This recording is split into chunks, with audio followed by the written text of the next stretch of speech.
On the afternoon of October 9, 2024, Hurricane Milton, a powerful Category 3 storm, slammed into the western coast of Florida. The storm, which had been churning in the Gulf of Mexico for days, brought with it ferocious winds, torrential rain, and the threat of a deadly storm surge. Millions of Floridians, still reeling from the devastation of Hurricane Helen just 2 weeks prior, braced for impact as Milton made landfall near Venice, Florida.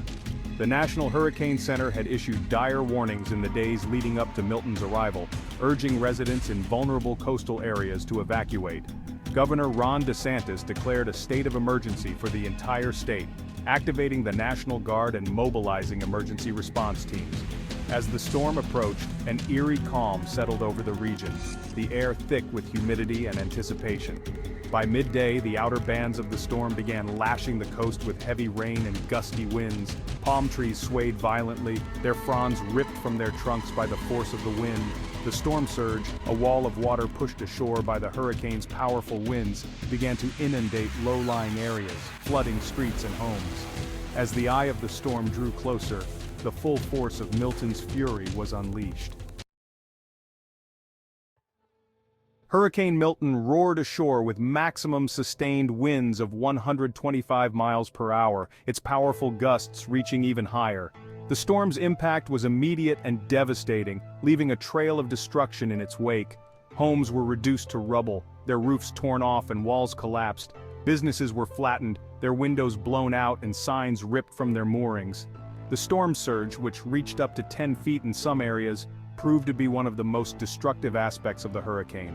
Coastal communities were inundated with seawater, flooding homes and businesses and causing widespread damage.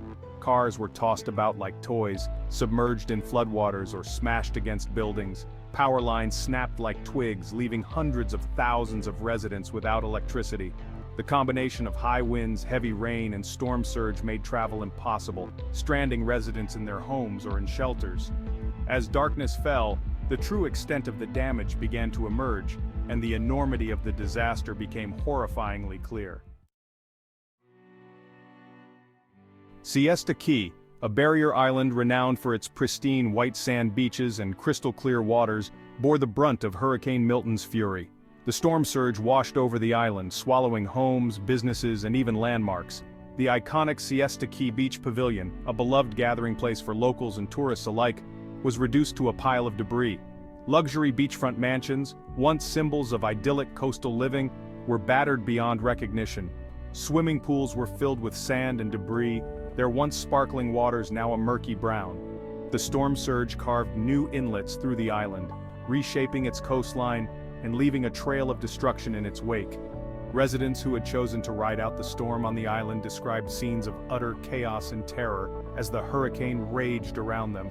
The wind was howling like a banshee, and the house was shaking so violently I thought it would collapse, said one resident who had taken shelter in his bathroom with his family. We could hear things breaking and crashing all around us, and then the water started coming in. Even as Hurricane Milton moved inland, its wrath was far from over. The storm dumped torrential rainfall across a wide swath of the state, causing widespread flooding. Rivers and streams overflowed their banks, inundating homes, businesses, and farmland. Roads were transformed into raging rivers, making travel impossible and cutting off access to communities. To add to the devastation, the storm spawned several tornadoes that touched down in central Florida. These twisters, packing winds of up to 110 miles per hour, ripped through neighborhoods, tearing roofs off homes, uprooting trees, and tossing vehicles like toys.